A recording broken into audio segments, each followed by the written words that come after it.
everywhere. We're going everywhere this morning. So we're talking about dealing with judgment in everyday life, dealing with judgment in career, dealing with judgment with family, dealing with judgment with friends, dealing judgment with yourself. One of the things that I often think about in this healing journey is the fact that judgment is often displaced everywhere. Right? We face judgment in everything that we do, from the way that we talk to ourselves, most importantly, to the way that we interact and that we show ourselves into the world and the way that that is reflected back to us.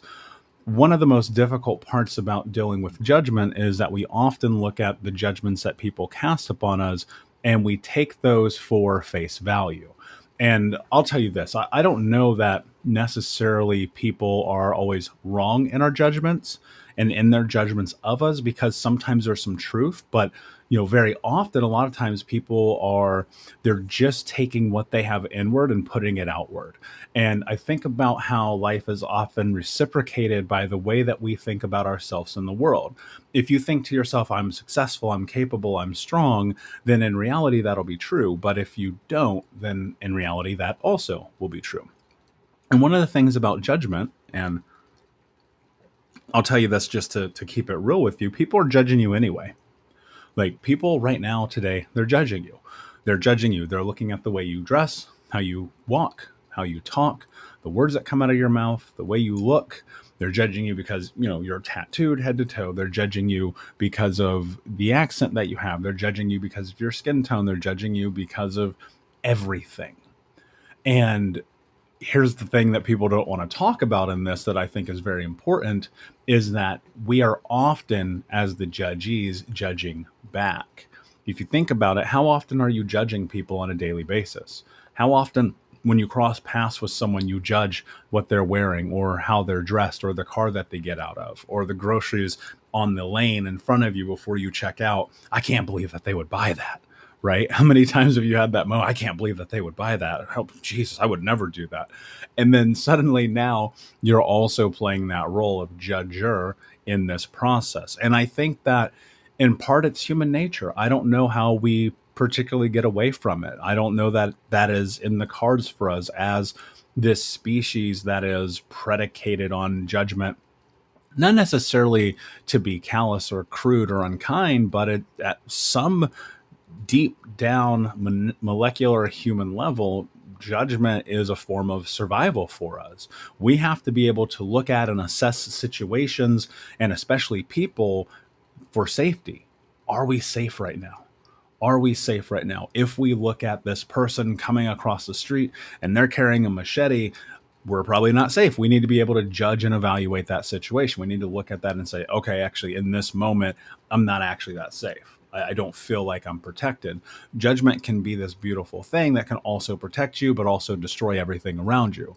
And so when you think about that, what I often come to when I'm dealing with whether I'm being judgmental or someone is judging me is to sit with it and pause and just go, acknowledge. Yeah, okay, that happened. I was judging or I was judged. Fine, great. But here's where it gets interesting.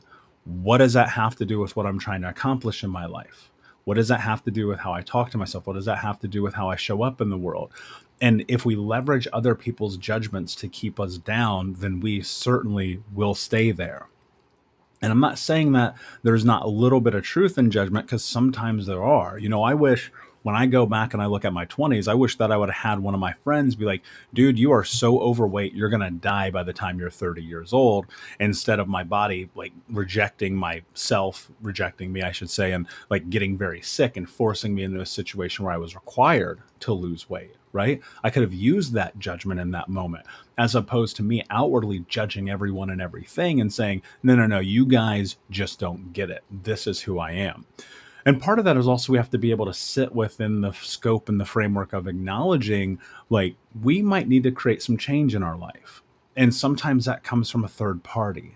And I know that can be difficult to hear because we come from this world and society that says we should all be kind to each other. We should never judge each other. We should always let each other exist. But I'll be honest with you, I don't think that works, because then you end up in this situation where you're spending your life hiding from the reality of the truth of the circumstances that you've created. Think about what's happening in all of the social movements in the world right now. Without someone casting judgment and saying this isn't right, things probably wouldn't change. If someone didn't look at the scenario in the world and go, this isn't how it should be, things probably wouldn't change. And we're told, no, be kind. You can be kind and still speak the truth. And I think often in judgment, there is truth. But now, what do you do? This is where it gets interesting, right? Because I'm going to take you to both sides. There's a juxtaposition of this. What do you do when that judgment is not kind, when that judgment is hurtful, when that judgment is berating you, when that judgment is your mom, your dad, your partner, your cousin, your friend, your coworker, yourself? What do you do? I think first and foremost, you have to ask yourself, is in the environment that you're in the moment conducive and supportive of what it is that you want, need, and desire as a human being, in alignment with your values, your wants, your needs, your interests, and your boundaries? That's the first thing. Like, I use, some of you guys don't have values, and you really need to sit down and go through that and figure out who you are and what your values are about. And everything in life filters through your values. And then what happens is you look at it and you assess, is the way that people are engaging with me in alignment with my core value? And if not, then the question that you have to ask yourself is, well, why am I in this scenario? Why am I around people who are not supportive of my core values? And depending on that answer, one of the two things is going to happen. One, you actually find out that you are the one who is not in alignment with your values, thus allowing judgmental people into your life. Or two, what's happened is you are not holding true to your boundaries. And because of that, these people are in your life. And there's a case for three, and that could possibly be that you just don't recognize it, right? Or the thing that often happens, and people come to me, especially when we're doing coaching, and they're saying, I don't understand why people are always walking all over me. Well, I do. I can tell you right now, it's because you haven't put clear, concise boundaries and borders in your life and said what is and is not acceptable. So we look at people who judge us and we go, well, they're just mean, or they're not fair, or they're judgmental, but you've never put anything in place to keep them from doing so.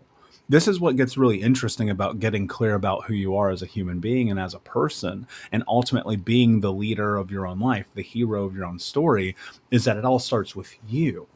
And so when you're in this, what you have to understand is a lot of time, these judgments being cast on you are not judgments about you, but instead they're about the person casting the judgment. Because I think about this every day.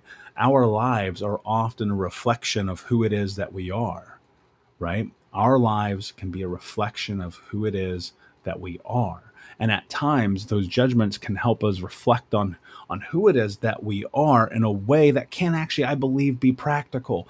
I think about this all the time. Like, if I am being an asshole, like if I'm being an asshole, I want somebody in my life to tell me, hey, Michael, you're being a real asshole right now, man. You need to course correct. You need to get back to baseline. You need to figure out what the hell's going on with your life. You need to put yourself in a position to be kind again, right?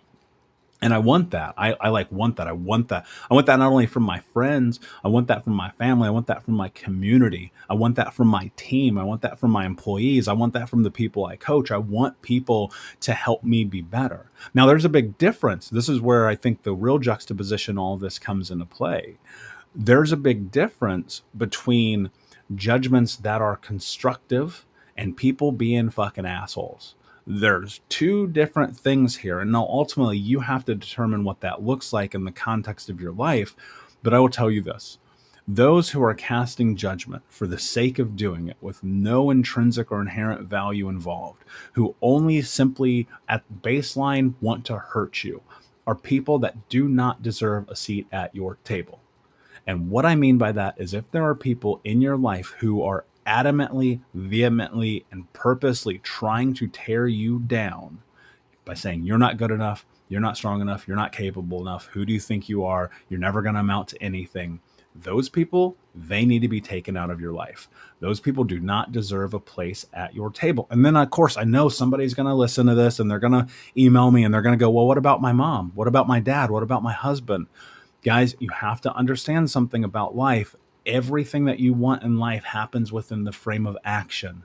And change only happens when you make change happen. And sometimes the thing that you have to do is the hardest thing ever, and that's create change. And for some of you, that means removing that judgmental person from your life. For some of you, that means putting a separation into the relationship. For some of you, that means changing the phone number, right? Changing the phone number, not letting these people be in contact with you. And I understand how difficult it is because I've had to do it. And many people have to do it. But ultimately, you have to ask yourself, what are you willing to do to have the life that you want to have? People are going to judge you regardless. It doesn't matter. Like at the end of the day, I think about it all the time. People are going to judge you. It's the hard truth of being a human being. And there's arguments you could say that maybe we need to toughen up a little bit. Fine, whatever. Doesn't matter to me. What matters to me is the most important thing. And that is, even if you are being judged, you do not stop moving forward and creating the life that you want to have. Because ultimately, the people that judge you, they don't live for you. They don't breathe for you. They don't love for you. They don't create your life. They don't take care of your bills. They don't take care of your body. They don't take care of your mental health. And yes, they're going to judge you. Because guess what? They already are. And so you have a decision to make. You can let that judgment be the thing, be the catalyst in the way of the life that you want to have. Or you can say, you know what? Let you judge. I will let you judge. Go and enjoy your judgment and watch the life that I live. So, my friends, that's all I got for you today. I hope that you're having an amazing day. Please, of course, if you ever need help, reach out to me. I'm on Instagram at Michael Unbroken. We start coaching sessions monthly at healtraumacoach.com, and you can find me everywhere on the Michael Unbroken podcast. So have an amazing day, my friends. And until next time,